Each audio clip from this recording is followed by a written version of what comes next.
everyone. Thanks for joining me on today's episode of Glen's Retro Show. I'm here with someone who really needs no introduction, but I'm going to do it anyway. I'm here with the Immortal John Hancock, who is kind enough to join me today for this little rap session to talk about his collection and mine, and maybe some other things. So, John, thanks first of all for coming on the show. Oh, you're most welcome. I appreciate what you do, and I know you're passionate about classic games and arcades and mods, and always a pleasure. Excellent. Well, again, thank you. And I did have a couple quick questions out of the gate. Because I've been following your channel for a while. But when was, like for me, we were talking a little bit offline a minute ago. Like I started in '72. I was 3 years old. I got my Magnavox Odyssey. My uncle had it, and that started my bug. When did it happen for you? You know, I went through like a collecting phase. My mom was a collector and took me to a local flea marts. And we had 2 flea marts in the Redding, California area. And it was a Jolly Green Giant. One second there. We have the Jolly Green Giant, and that's still around. It's an indoor flea mart. And I started collecting cards, baseball cards, and cards turned to comics, and comics then turned to figures and toys, and then toys like Star Wars toys, and then that evolved into video games. And what I liked about video games, and this is probably when I was like, preteen, and I really liked the fact that you could play something that you could collect. And so when I started able to earn my own money, I went out and got a Sega Genesis. So I would say, way to spend the money. I played games back in the day. The first system I owned was Sega Genesis. I grew up with my cousins having an Atari. My first console I had in my house was a TV scoreboard from Radio Shack. So I grew up with Pong, and really it wasn't. My dad rented a Nintendo. We eventually got a Nintendo, but I forget how we got that. I think my family bought it, but I mostly recall playing a lot of Nintendo, a lot of Sega Genesis, going to my cousins and playing Atari. I was one of the younger ones, and so I got beat up a lot on combat. And so, they would curve those bullets, and we would play combat, and I'd just get smoked. And it's just one of those things that, like, I played a lot of Atari, and I kind of consider myself like the tail end of Atari. And I really grew up when they were making some great arcade ports, and that's one thing I really appreciated about Atari was, Millipede, the arcade version of Mario Brothers, those Stargate, those classics, those games that you could just sit down, you didn't have to read some big manual and just play, and it was fun. Right, and that's for me too. I mean, I know you are a big Atari fan. I am a big Atari fan. I was with that whole generation. But a lot's lost on these newer machines, like even physical media is going away. So how do you feel about that? Because obviously I can see behind you have so many items that it's weird. I mean, I have multi-carts. I'm sure you got some of those too. But there's something about the original, even though I may have it on a flash cart or another one, the physical copy is just something different about it. So how do you feel about the new ways of doing it? I think it's going to hurt collecting per se. I think people will pursue more consoles in the future versus games because there won't be less physical versions to play these. So you'll see more modded consoles to play everything. I think that's kind of what we're in, this like weird in between stage right now where we have the technology to do amazing things.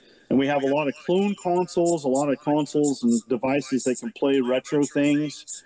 Yet we still can find the physical media here and there. And I think it'll be like that for a while.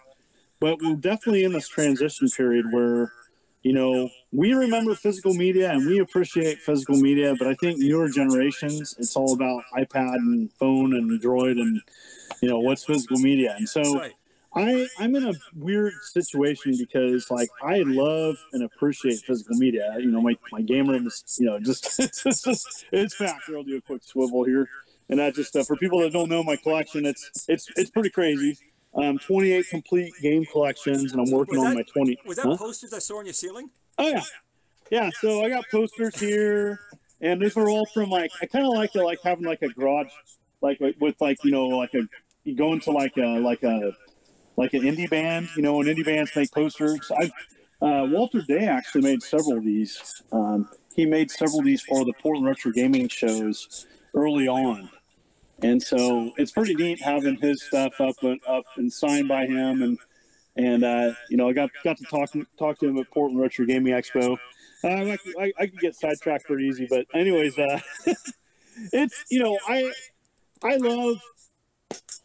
just love video games. And one thing, a good example of me being okay with digital is Nintendo Switch. And so because it's a portable handheld, I don't like fumbling around with little cartridges. So to play, I appreciate the digital aspect of it. To collect, though, I definitely am excited about collecting Switch in the future just because there is stuff on physical. And so it's one of those weird, I'm in this in-between phase. Like, I see both benefits, but the problem with things being digital only is when you archive them down the road, it's going to be a lot more difficult to have every version of a game before they update it and change it. And it's like, I kind of like having physical media where everything's on something physical and it's like preserved. It's like, that's the copy that you remember, you know, all the problems and bugs and everything. And now it's like, you just update something and change it. Well, some people like the bugs and some people like one version of the game, you know, so sometimes finding those glitches and exploiting them are kind of neat. Now, we're talking about here, there's a new, you know, the new ColecoVision console. You know, it's not the Coleco Chameleon, it's an actual real console. The Phoenix, right. We talk about it with the fully programmable gate array technology.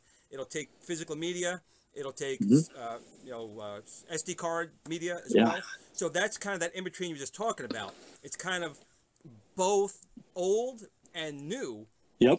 And I hope it's something that does make it, because I do think fully programmable gate arrays will be a salvation for some of the older consoles.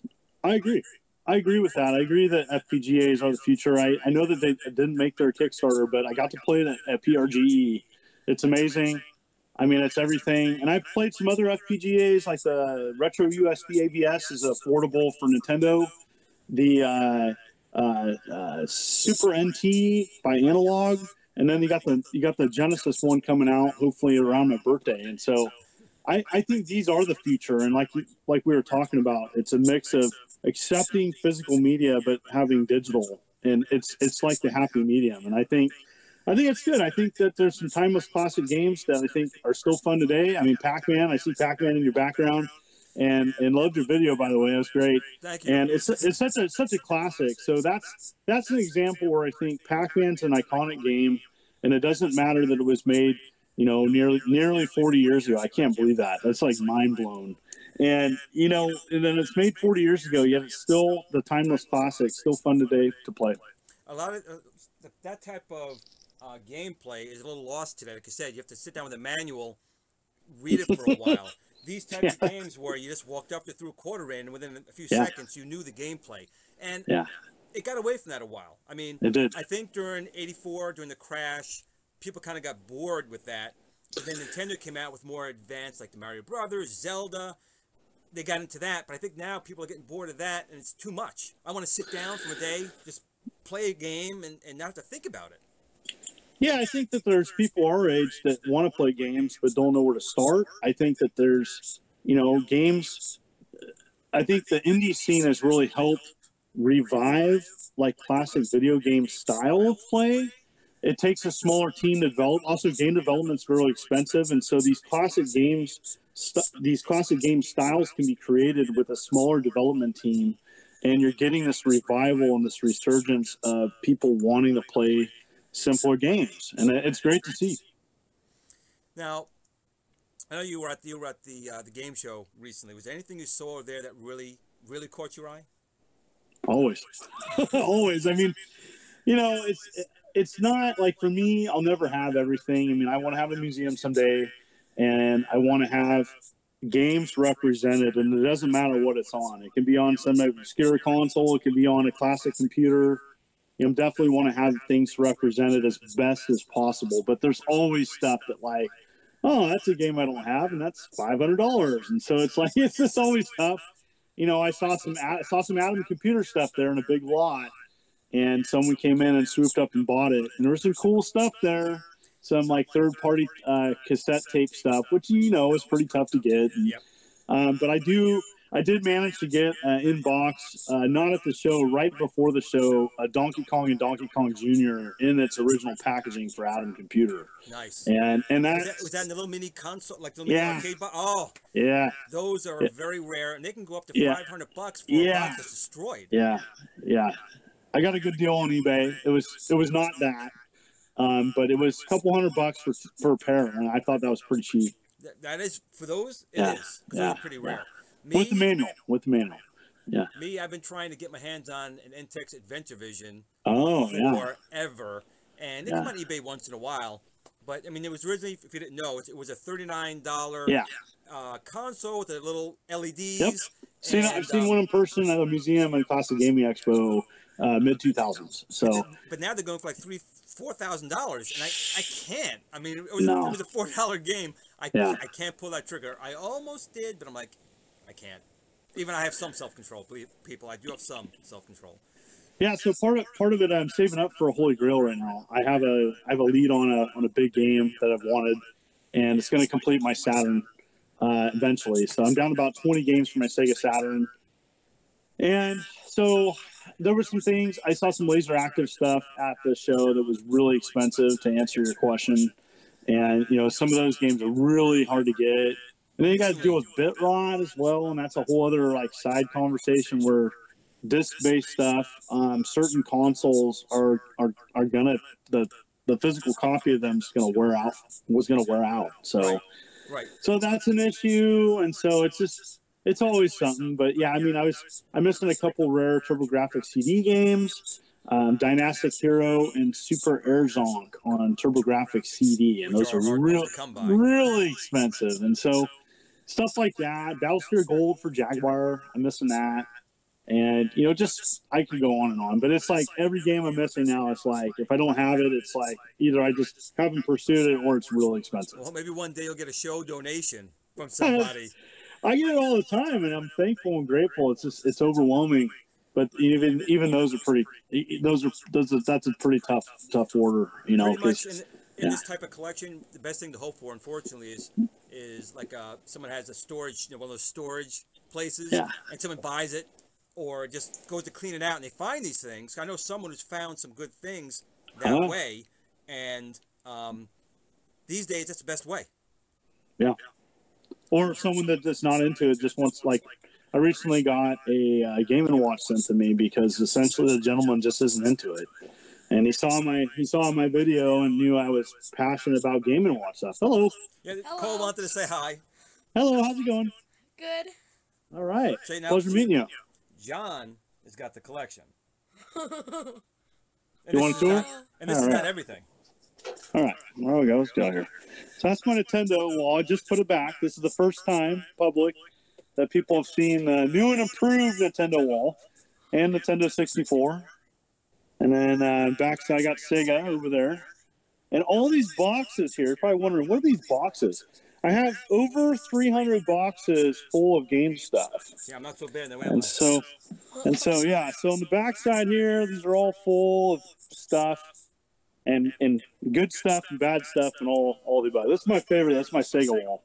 So that's so after Atari, we'd say Sega was your next favorite line of systems. Yeah. I think the reason why I like Atari so much, especially the 8-bit line. I just like Atari in general because I think Atari really did a good job at, especially in the arcades, of solidifying and perfecting single screen Twitch arcade game style. And there's other companies that did a wonderful job. My favorite game of all time is Robotron 2084. Yes. And I think I think you did a good job explaining it too. Nintendo, people were getting bored of that, and then it evolved to Nintendo. And then things kept getting more complicated. And I think now there's a resurgence. And I think it's because more generations play video games. There's people our age that want to play that classic gameplay. And, that's why you have all this arcade nostalgia right now because, we're the generation that has a little bit more money, not as much money as our parents per se. But we, getting stuff like, the Replicade, the the centipede, you know, these arcade one-ups that are coming out that look pretty great for the price. And I actually think like cell phones and tablets helped bring this back. Yes. Because they were very quick, simple gameplay. Yeah. And I think that's kind of, I mean, the emulation scene was out for a long time, so it was alive, but it's becoming to the forefront now, and Nintendo, Sega, Arcade One-Up, these other companies are finally catching on that there is money to be had here. Yeah. Yeah, and I like the technology to continue. It's nice to see that these devices can not only play the games that they are sold with, but I know in several of your videos you've modified things and made them even better. And so I know that the Arcade One-Up is one of those devices that can be done. And I have a buddy that's done a pretty nice job with his. And I'm gonna probably do something similar later. But yeah, I'm really excited. Really excited about ETA Prime did a really nice video on modifying it. I'm actually enjoying the way they are right now. I know some people are like, there's not enough games on it, but that's not the point. It's really, I mean, you and I, what would we have done back in the day to have one of these in our house? I would have lost my mind. Dude, I would have given my non-gaming hand to play to have a Pac-Man cab. I mean, to me, Pac-Man, it's funny too because I've grown to like Pac-Man even more than I did as a kid, and because it stands the test of time. I mean, Pac-Man is in my top 10 because it's still fun to play. I remember going to a bowling alley and they had essentially Pac-Man Plus, and or a non-official version of it, and playing the fast mode of Pac-Man. I mean, I played that, and it's kind of nice now because I'll find Pac-Man somewhere. I'll just pop a quarter in, and I'll do pretty good, in one quarter for just being a casual gamer. Yeah, I've never learned. I even said in the video, I never learned the patterns. I've never been into it to that point. I like them as a whole. I mean, Missile Command, Asteroids, Space Invaders. I'm again a little bit older, so that one ate. I had $2 bills. I had Susan B. Anthony dollars. That guy got all that because I was Space Invaders crazy. But that gameplay was just really just my forte. Yeah, Galaga is another favorite of mine. Galaga and Pac-Man, and to see that they've jumped on those classics. Now, fingers crossed, I want a Robotron. I will flip out. I will flip out if they do a Robotron. I will absolutely go bonkers. I've definitely talked to them. I said they should do a Robotron, Crazy Climber. What's the other game? I can't think of it now. Is it Total Carnage? The one with the game show. So they have a couple. Smash TV, Smash TV, right. So they have some dual joystick games. They have a cabinet already. The Street Fighter cabinet would be very easy to do. And I think those type of games would do very well. Yes. Yes, they would. Robotron, especially looking at the market where people are spending, thousands of dollars for the original. And, you can't replicate the original. No. But what I really like is I think they're doing enough where someone that just wants to have that in it works in an apartment, a small room, it doesn't take up a lot of size. People that want the height difference, I've seen a lot of people doing some great mods on making them taller, with the booster seat or whatever they call it. Right. And I think it's great. I think it's a happy medium.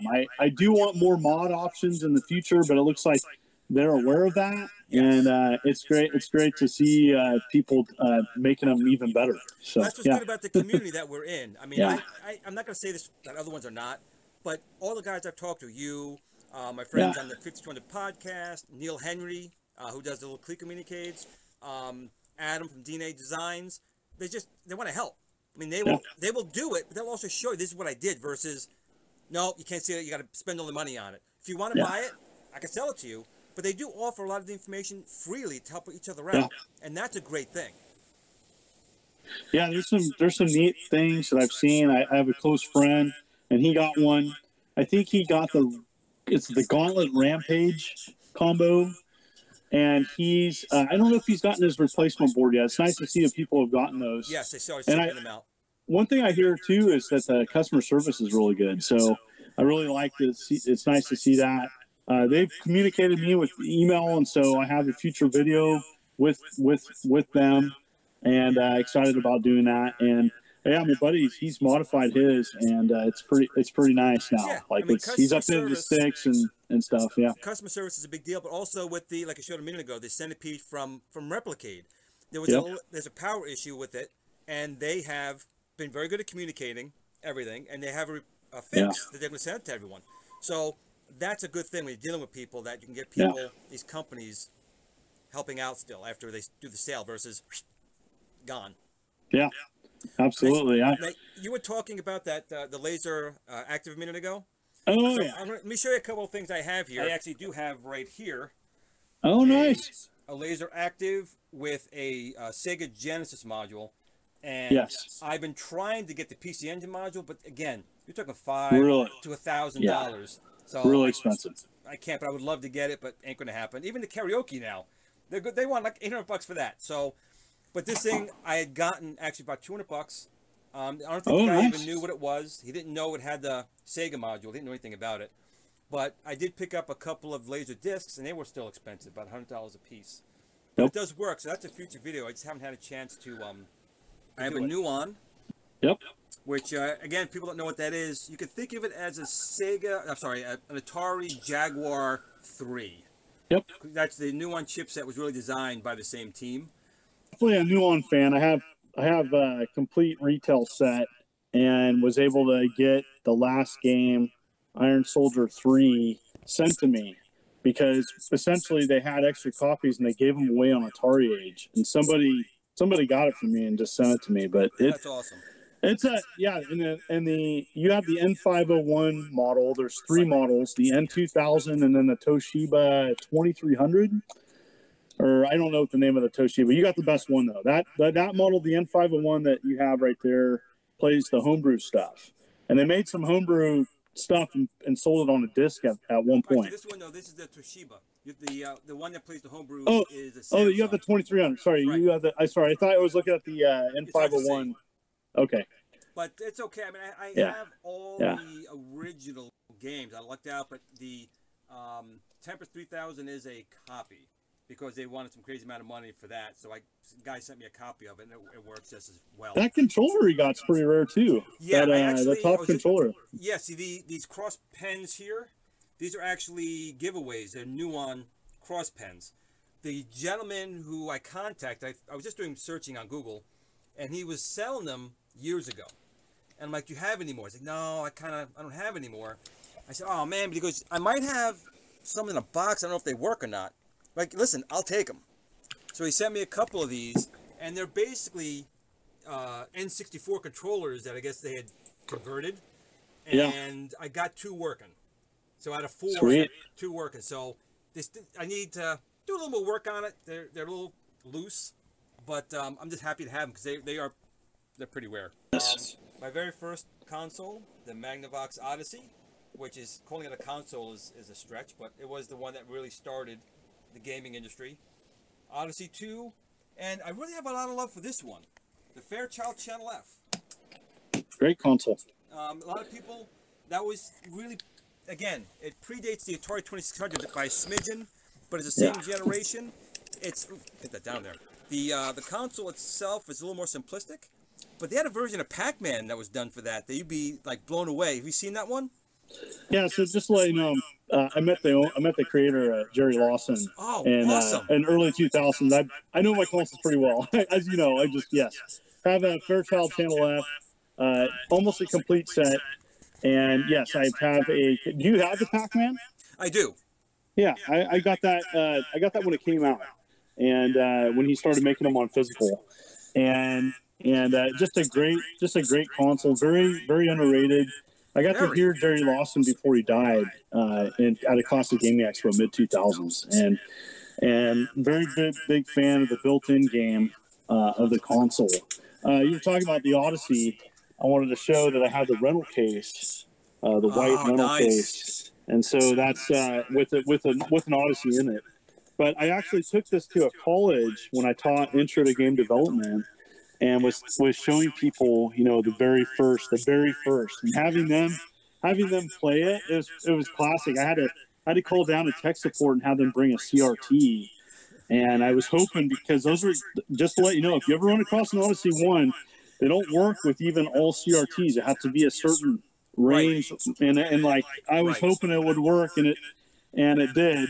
It was an older TV they brought, and so it was funny because the tech guy brought it down. He says, "We've had this in our back room for about 15 years, and nobody's ever requested to have a CRT brought to the room." It was pretty funny. It is, because the Odyssey doesn't play nice with a lot of digital tuning sets. You need an old self-tuning set. Actually, I have it over here.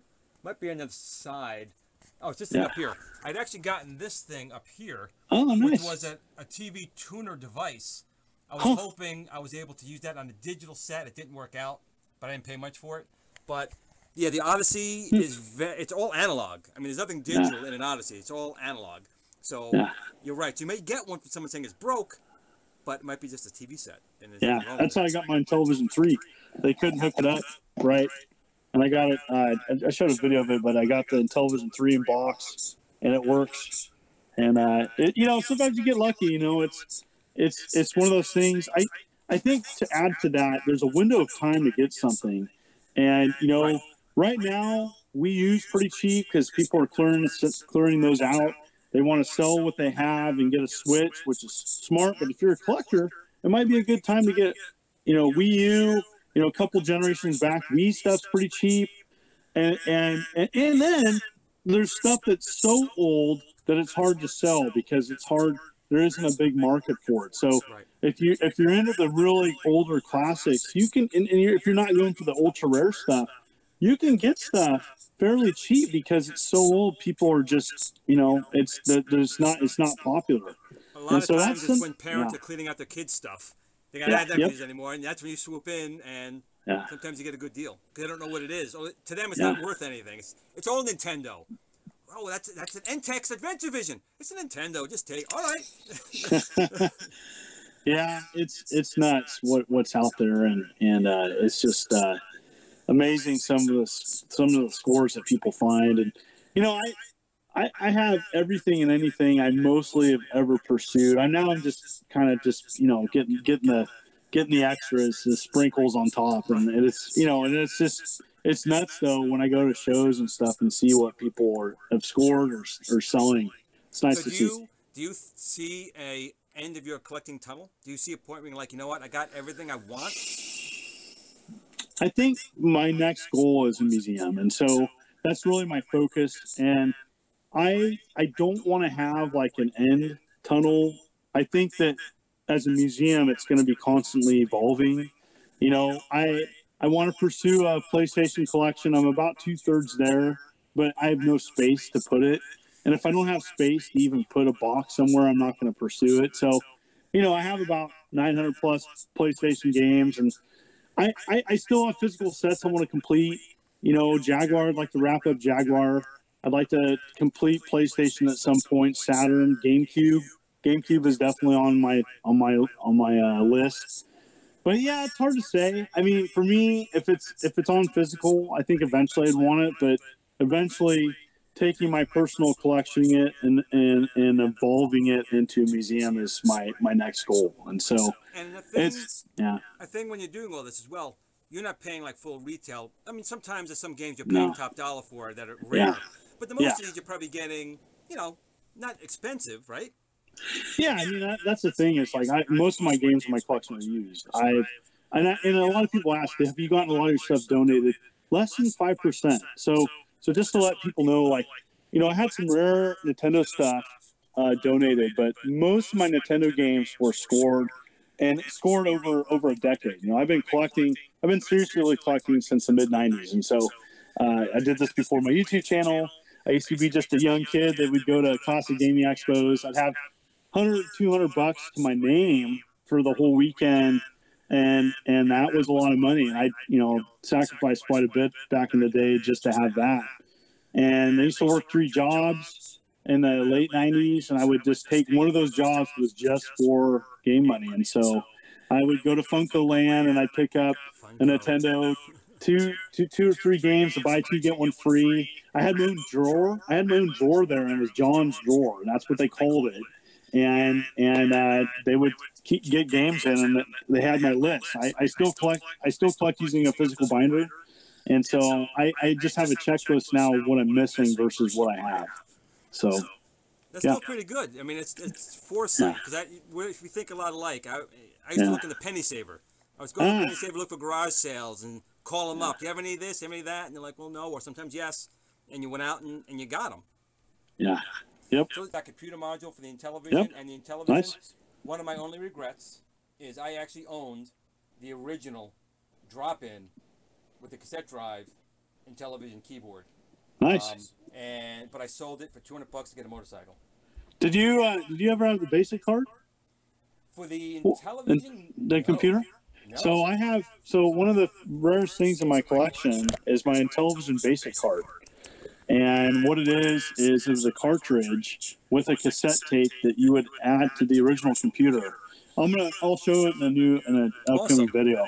But it's one of the rarest things I have, and a thermal printer ad that was only internal, and so they never made it. And so, but yeah, it's just it's one of the crazy things that that's extremely rare. Yeah. I only had Jack Lane's Physical Fitness. Oh, so you still had a game though, and those are pretty hard to get. So, but again, I was, like 15 or 16. I wanted a motorcycle. I'll give you $200 for it. And now, as you know, if you can even find one, they're crazy expensive. And broken. Yeah, for the most part. All these crazy products right now, it's kind of like, I don't know if you remember, I'm trying to think of a different fad that I'm connecting the arcade stuff to. Playing cards. Do you remember when playing cards and World of Poker was out and everybody was in poker and you just had a ton of it? There's stuff you could buy, chips and decks. I kind of look at the arcade machine kind of fad this year. That's the thing. And I think it's going to be awesome. I think it's going to be collectible. I think that it's going to come out and there's going to be winners and losers on sales. And I think some of it's going to go away. So I definitely recommend, if you see something you really like, you probably should get it, because who knows how well everything's not going to sell. There's a couple great products out. I think the tiny arcades are great. I think that the basic fun stuff it's pretty good. I don't like all of it, but sometimes for like $15 or $9. Yeah, I think they're fine. Yeah. So I just think that there's just a lot of things that are out in the market right now, and I think there's just a lot of gift ideas. I do think the Flashback 9 is pretty solid. The Arcade Legends, I have to recommend a Super Retrocade over it right now, as of right now. I can't recommend that. But there's some other things it's neat to see people's collection and see what they get into, because everybody's got kind of their different thing. Like, you've recently got back, well, not recently, last 10 years have gotten back into collecting and it's really neat to see that you've got your own personality with computer and handheld and stuff. It's neat. Yeah. So now the next question I have to definitely ask is, obviously she's okay with it, but how was your wife? Did you have to coax her into this, or she was like, no, it's not a bad thing, go do it? Well, when we first got together, I lived in like a flat, like an apartment, like a single room apartment. I had a bunch of Star Wars stuff and all my game stuff. And we got married. So we got married in 2002. We were together, probably we got started going out 2000. So I'd only been collecting, 5 years. So 5 years of collection, my collection wouldn't fill, a couple of shelves. In fact, my TurboGrafx was one of my first things. And so my wife, she pretty much said, you don't have to, but it'd be cool if you kind of you should choose one collection to do. And either do toys or do games. And she's really cool with all of this. And she's been very tolerant of lots of things. Having the expansion to the house and having nothing but games. And so she was cool with it from the get-go. I think the challenge with me is YouTube is time. I spend I do 3 videos a week, and it's about 12 to 15 hours solid every week of people uploading. Don't realize that. And it's tough. And so, the time away from family is real. And so that's, I think, the biggest challenge now is time and not space. She's cool with it. It has to stay in the garage, or the expansion is kind of the rule now. You've got 2 rooms, and it's, you know, packed in here. And so it's like, it's just one of those things, like, you know, I'm kind of out of room. And so that's kind of, you want to talk about like the end tunnel.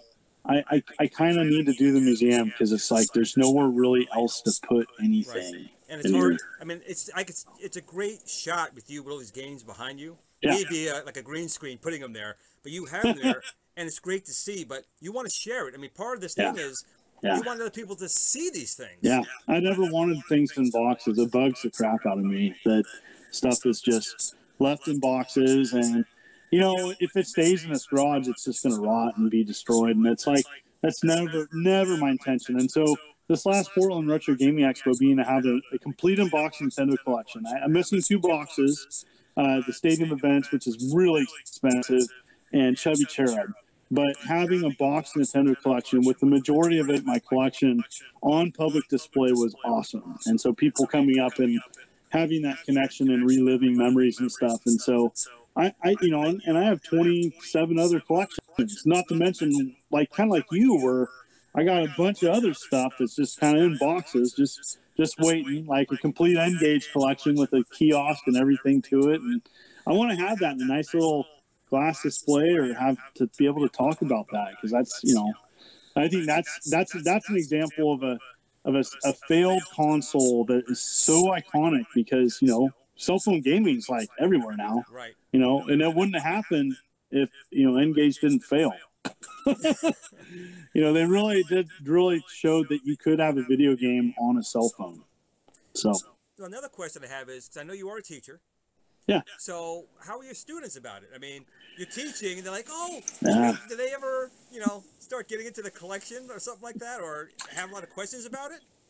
They have questions. I work at a school that has many challenges, and there's a lot of kids that they know they have games. You know, they have games, but it's sometimes, you know, like something that's a little bit older, and so they don't have a lot of games themselves, or and to them, video games is Fortnite, Minecraft, and so the room I teach in, it's Minecraft themed, and so I kind of cater to their likes. But I did show them a video I did with my son about Minecraft. It's pretty cool. My son made a castle, and he talked about it. So I do try to connect on basic things, like Pac-Man is a great thing. Like Pac-Man's so, anybody, you say Pac-Man, even new kids know what Pac-Man is, because, you know, he's still around. You know, he's in Smash Brothers. So, you know, they've made some recent games of Pac-Man. They've still made it relevant, which is nice. And so I like that. I try to connect it when I can onto things that they are going to get, like Mario Brother, you know, Mario. They're going to know who Mario is. They're going to know, you know, and they know Minecraft and Pac-Man and stuff like that, just icons. And Tetris, I bring in Tetris. My big thing I do every year that's definitely connecting with the old schools, and I bring in an Apple IIc, and my kids play Oregon Trail, the original, and they play that, and last year they beat it, so it was pretty cool to see the class work together and they beat it, and we talked about resource management and that. So I try to connect it when I can. I don't show my channel per se, but that's why I have a family-friendly channel, is because I am a teacher, and I know that some kids in my school, and the kids always come up to me, how many subs do you have, or hey, I see your channel, I'm a fan, and it's weird and cool, and I always have that in the back of my head when I'm doing a video. Like, I have an upcoming video, and I may show Diablo, and it's like, I want to show Diablo because I really like playing Diablo, but I want to be careful about how much I show of it, because it's like, I try to steer away from like M-rated games. So right. And so now that rolled into another question I have now is, you obviously started this YouTube channel. You didn't think you'd be where you are right now. No. With the amount of people showing you, you know, they love your channel, they love what you do, you're going out to these shows. So how do you feel from where you went to where you are now to where you want to be? Well, it's kind of like, I really, it's just awareness about the museum. And so I got asked to do a YouTube channel forever, and I just kind of, I never was motivated to do it. my first video was a long time ago. It's just how big an Atom computer box is. It's ironically my first video I ever did on my channel using a Fujifilm camera. And oh man, this is terrible. And but I think I wanted to share my love for games. And a long time ago, less people were doing it, and now there's a lot of people doing it. And so I think my end game is just continued awareness in the museum. I think eventually I would love to do the channel at the museum. And when that happens, that would be kind of my next step, is to have all this crazy stuff on display and talk about stuff and try to be myself and do stuff that people want to see. It's always a struggle because people want to, if I show a bunch of stuff that's old and people can't get, there's always a challenge with that. If I show nothing but product reviews, there's a challenge with that. But I like product reviews because that's something that somebody can get. When I show a product, especially it's on the market, that's something that I can share with people or give my thoughts about it, and then they can experience it too. That's one thing I like about new products, is that it's something that is not rare on eBay yet. And it's like that's always a challenge of like. And then there's when you grow, the challenge is sometimes people like you for a particular console or thing, and I'm all over the place. So there's people that have been pretty patient with me. Like, I haven't done this video in a while. I haven't done that video in a while. When are you going to do that video again? And it's like, it's a constant, like, I kind of tug of war with my arms and like, of what to cover and stuff. And so, yeah, I honestly, the short answer is I see it evolving to be part of an extension of the museum. And until then, it is like a virtual museum. And so, yeah. Do you feel like you're being pulled? Because we talked about it before. It's time consuming.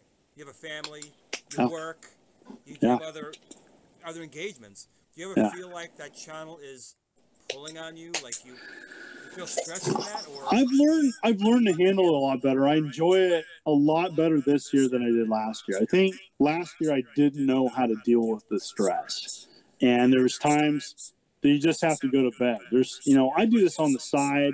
It's a side hobby job. It does pull in a little bit of revenue, and that does help with the amount of stuff that I purchase for the channel. Yep, I can buy and equipment. Meals. I got 200 meals I can buy. I'm set. Yeah. So it's like, for me, it's great, but yeah, I think I struggled with that more last year, and this year I feel more comfortable. And it was kind of funny because yesterday I did a video, and it was on a cheap Chinese, an A7. It's hardware that's in many things, and this company sent me this thing, and it's not that good. There's a firmware update, but I haven't done it. And I didn't think it was my best video. I started to film it at 3 o'clock in the morning. I know we talked about the struggles with that. Oh, yes. And I threw it up, and lo and behold, it got more views than a previous video that people have been asking me about. And so it's one of those things where it's like, I want to do what I want to do, but I also want to listen to people that are spending time on my channel.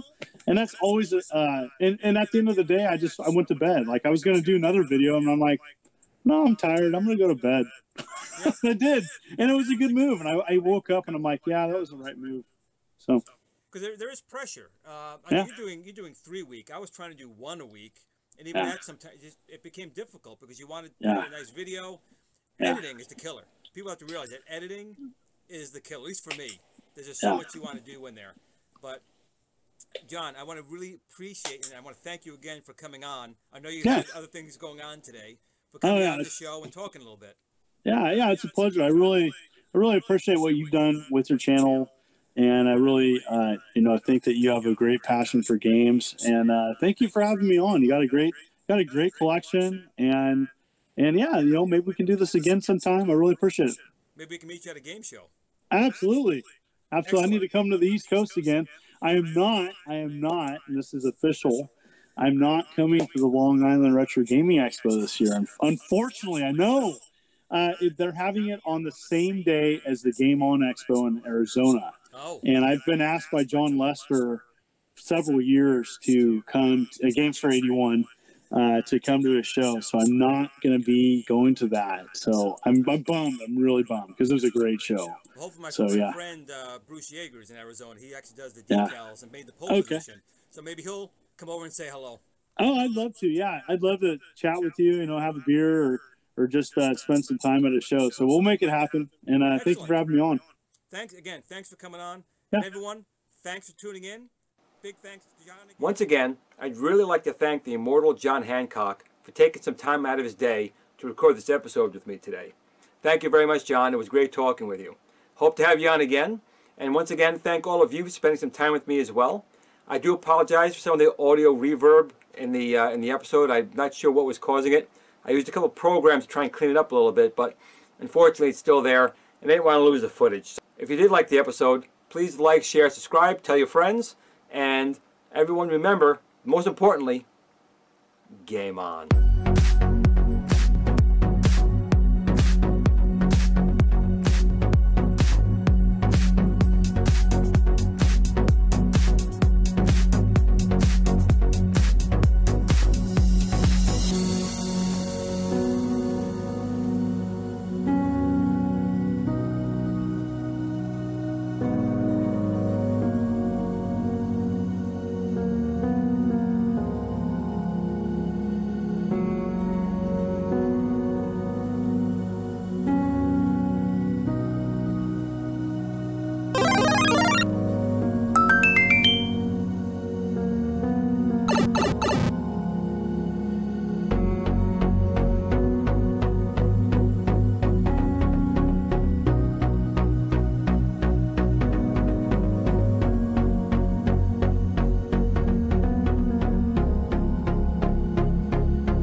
Glen at the Tiny Arcade fan page. Remember, don't admire people too much. They'll disappoint you.